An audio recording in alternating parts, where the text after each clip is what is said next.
सुबह के 9 बजे लखन अपने घर से निकले ही थे बाजार की तरफ, तभी उनको कुछ दबंग लोग रोक लेते हैं, क्योंकि लखन ने लॉकडाउन के समय कुछ काम किया था और उसके पैसे देने थे। 1000 रुपए लखन उनको दे भी चुके थे और उसको लेकर के ये झगड़ा होता है और लखन के साथ मारपीट करते हैं। जी हाँ दोस्तों, नमस्कार, मेरा नाम है कुलदीप कुमार। आज हम आपके साथ एक घटना पे बात कर रहे हैं। घटना कालपी के उदनपुरा मोहल्ला में घटती है। उदनपुरा मोहल्ला के रहने वाले लखन दोहरे जो हमारे साथ खड़े हैं, इन्हीं के साथ ये घटना घटी और इनको बोला गया कि साले चमड़ा वाले, पैसा तो तुझसे वसूल ही लेंगे। इस घटना को लेकर के लखन और उनके परिवार ने एफआईआर पंजीकृत कराई है। घटना की सच्चाई क्या है, आखिर क्या हुआ था, हम लखन से ही जानेंगे। लखन, क्या हुआ था, आप बताइए। नहीं, क्या नाम, लॉकडाउन के टाइम की बात है सर कि हम इसके साथ सीजन पे गए थे। हमने इससे 3000 रुपया एडवांस लिया था। 3000 और हमारी 12,000 रुपए महीना में तय थी इससे काम की। और सर हमने इसके बाद 6 दिन काम करा। 6 दिन के बाद सर लग गया लॉकडाउन। उसके बाद हमारे अपने घर आने के बाद में और दो दफे 500 करके हमने उसको सर दे दिए पैसे। तो ऐसे 1000 हमने इसको दे दिया। अब सर 6 दिन का 2400 हमारा हो गया 400 के हिसाब से। तो मतलब पैसा तुम्हारा ही था और तुम्हारा ही पैसा ना दे करके उल्टा जो है आपसे पैसा मांग रहा है। जी सर, 6 दिन का आपका पैसा था। हाँ, लेना था हमको। और वो तो दे नहीं रहे और उल्टा और मांग रहे कि हमको 3000 लेना है। तो इसी मद में तो हमने उनसे कहा था कि मान के चलो तो अपना बैठ के हिसाब कर ले। तो कहने लगे काय का, और सर वो उल्टे सीधा मान लो गाली आली देने लगे। मान लो मारपीट मान लो करी, हमारे मुंह फूल गया था। उसमें मोबाइल में सर वीडियो भी था, चप्पल से सर हमारे साथ मारपीट की, उल्टा सीधा मान लो गाली आली मान लीजिए कि चमारों को बहुत दिमाग खराब है। और साले यहाँ के चमार इतने मते हैं, इनको सालों को जब तक खरीद के चमारों को मारेंगे नहीं, जब तक इनके दिमाग सही नहीं होंगे। और यही वाली सर मैंने वहाँ पे कोतवाली। तो जब आपके साथ ये घटना घटी, आपको मारा, उनको पीटा, फिर आपने पुलिस को कंप्लेंट करी सर हमने। हाँ। कंप्लेंट करी। तो कहाँ पुलिस को बुलाया था या आप थाने गए? नहीं, हम सर थाने गए थे चल के। क्या हुआ वहाँ पे? वहाँ चल के साथ सर हम थाने गए, हमने अपनी कंप्लेंट लिखाई। कंप्लेंट लिखाने के बाद में दरोगा जी बोले कहने ठीक है आपकी कार्रवाई होगी। ठीक है सर। उसके बाद में 1-2 दिन के बाद में सर उन लोगों को इन लोगों ने पकड़ लिया। हमारी दागती हुई, हमारी दोनों लोगों की चोटें थी शरीर में काफी थी। तो एक 2 दिन बाद उनको पकड़ लिया। पकड़ने के बाद में सर उसके बाद उनको छोड़ दिया। उसके बाद कुछ नहीं हुआ? उसके बाद सर कुछ नहीं हुआ। तो आप उनकी पत्नी हैं, आप बताइए कि क्या आपको कब पता चला कि ये लड़ाई हो रही है? जी मतलब जो उधर जा रहे थे बाजार, तो मुझे पता पड़ा जो भागते हुए आ रहे थे, कजल कर दिया। जब वो उधर था कम से कम 30-35 आदमी था, 40-50 आदमी। और जब हम लोग पहुंचे, मैं पहुंची, मेरी लड़कियां पहुंची, तो मुझे गाली गलौज करने लगे। मुझे मार दिया था, पता नहीं का चक्कू मार दिया, कुछ मार दिया। जब मेरे मोबाइल में था उसमें मेरी भी ब्लीडिंग हो रही थी, पूरे नीला पड़ा था। मेरी भी डांटी दी गई थी, अंदर में चोट थी और कुछ बेल्ट मार दी थी उधर मेरे। अच्छा। हाँ। तो पब्लिक प्लेस पे आप दोनों पति पत्नी को आप देख रहे हैं कि ये लखन है और उनकी पत्नी है।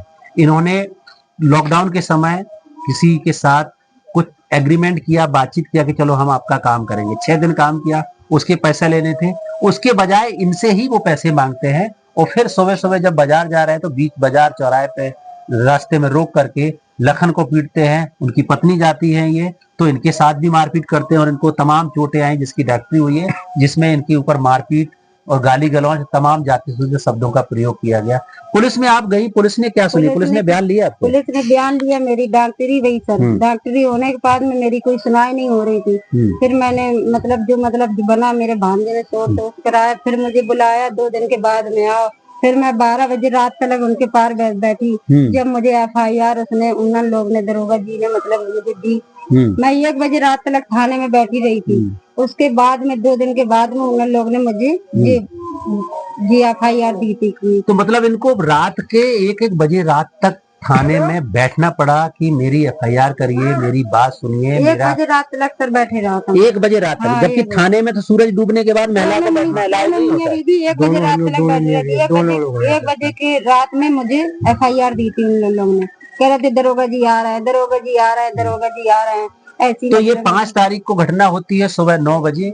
इसके बाद पूरा दिन पूरी रात होता है, तब जाके 6 तारीख को इनकी एफआईआर पंजीकृत होती है। उस एफआईआर की कॉपी हमारे पास है। इस एफआईआर में BNS section 150 sub clause 2, BNS section 352, BNS section 351 sub clause 2 और SC/ST prevention of atrocity act की धारा 325A के तहत ये मुकदमा पंजीकृत हुआ है। मुकदमा तो पंजीकृत हो गया, अभी आरोपी कहाँ है, उनका क्या हुआ? कोई मतलब आरोपी का मतलब कोई जानकारी नहीं रही है। सीओ साहब ने बुलाया, 2 बार बुलाया मुझे, हम लोगों को 2 बार मुझे पेपर मंगाए, आधार कार्ड मंगाया, पिन कार्ड मंगाया और क्या कहते पासबुक मंगाई, दोनों की 2 बार लिए। एक बार फिर एक महीना के बाद में फोन किया उसने, मतलब दरोगा जी के पीए ने, जो कागज खो गए कि मतलब अपने इतने कागज खो गए। हाँ, पहले वाले सामान से पहले उन्होंने फोन किया कि अपने इतने कागज लेकर आ जाइए दोनों लोग। तो मैं दोबारा फिर मैं अपने कोर्ट उधर गया तहसील, इतने कागज लोग ने फिर मतलब उसने मेरे कागज जमा करा लिए, मुझे कोई FIR कोई कुछ मतलब कॉपी नहीं दी। तो आपका केस को तो काफी समय हो रहा है, चार्जशीट मिली आपको? नहीं, हमको कोई कुछ नहीं मिला चार्जशीट नहीं सर, दी मुझे, एक पर्ची भी नहीं दी उन कुछ नहीं। लोगों ने। उन्होंने खाली है कि बस जो मंगाए हम दे आए, हम उनको दिए और उन लोगों ने हमको कोई चीज नहीं दी। और साहब हम इतने पढ़े लखन आप ये बताइए कि अभी तक इतना समय हो गया, कानून ये बोलता है कि 7 दिन के अंदर जो है आपको मुआवजा राशि मिलनी चाहिए, आरोपियों की गिरफ्तारी होनी चाहिए। अच्छा, 2 बार हो रही है। हम गए थे तो सर नहीं बैठे थे, बल्कि सर के मतलब जो आसपास होते हैं, तो हमने उनसे कहा कि अब बताओ मतलब आदमी मजदूर आदमी घूम रहा है इधर, अमुरई से कालपी से आए हैं, फिर 3 बजे तक बैठे रहे, सर नहीं आए। कोई बोल रहा कि क्या कहते वो बैंक गए हैं, कोई कह रहा वो उधर गए हैं, कोई कह रहा हमने कि ऐसा कहूँ होता है कि भाई आदमी मुलजिम की बात तो सुनी जाती है। कोई मुझे तो लखन अभी आपकी FIR हो गई है, कोई मेरी आज आपका ये स्टेटमेंट रिकॉर्ड किया जा रहा है, आपका वीडियो तमाम लोगों तक जाएगा। आप क्या चाहते हो, आपकी मांग क्या है? मांग क्या है कि सर हमको इसमें राजीनामा हम नहीं करेंगे। हाँ, ये भी मेरा सवाल है कि अगर कल के वो तुम्हारे ऊपर प्रेशर करते हैं और उनको दबाव करते हैं कि नहीं आपके इसमें कंप्रोमाइज कर लिए, तो आप क्या करोगे? कितना भी सर प्रेशर पड़ जाए हम कंप्रोमाइज नहीं करेंगे सर, हमको सरकार मुझे मदद देगी, हम इनके संगे आज कंप्रोमाइज कर लेंगे तो कल वही करेंगे सर। हमारा सवाल वही है कि अगर आज लखन और उनका परिवार कंप्रोमाइज करता भी है, SC/ST एक्ट में तो ये स्पष्ट लिखा हुआ है कि कोई कंप्रोमाइज नहीं हो सकता। अगर होता है तो पुलिस FIR लगा सकती है, लेकिन इस FIR को पंजीकृत करने के बाद पीड़ित परिवार ये बोल रहा है हम कंप्रोमाइज नहीं करेंगे, हमको लड़ना है, क्योंकि अगर आज हम कंप्रोमाइज करेंगे तो कल मेरे साथ कुछ और भी घटना घटित होगी, तब उसका जिम्मेदार कौन होगा?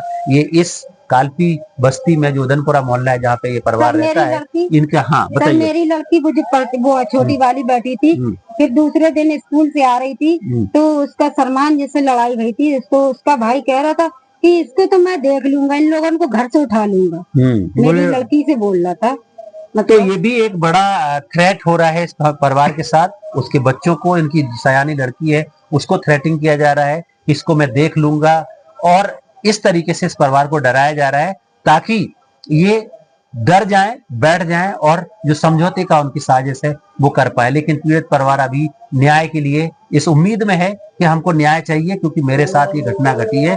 और क्या चाहते हो आप लखन, आप बताइए। हमको सर सिर्फ समझौता नहीं करे, हमको सर न्याय चाहिए, हमको न्याय चाहिए बस। तो लखन और उनका परिवार, जो उनकी पत्नी है और लखन है जो खुद पीड़ित हैं, दोनों पीड़ित हैं क्योंकि दोनों के साथ घटना को अंजाम दिया गया, वो न्याय चाहते हैं और हम न्याय लेकर के रहेंगे। सवाल ये है कि ऐसे दलित पीड़ित कब तक भटकते रहेंगे, क्योंकि इनकी FIR नहीं लिखी जाती है, रात में 1-1 बजे तक थाने में बैठना पड़ता है, इसके बाद जिला मुख्यालय पे भी जाते हैं, वहां जाके गुहार लगाते हैं, उसके बाद भी कोई कार्रवाई नहीं हुई, ना ही किसी आरोपी को पकड़ा गया है, ना ही किसी को जेल भेजा गया है, और ना ही पीड़ित परिवार को कोई आर्थिक मदद मुआवजा राशि मिली है। ये सिर्फ इस उम्मीद में बैठे हैं कि कोई आएगा और हमको न्याय मिल जाएगा।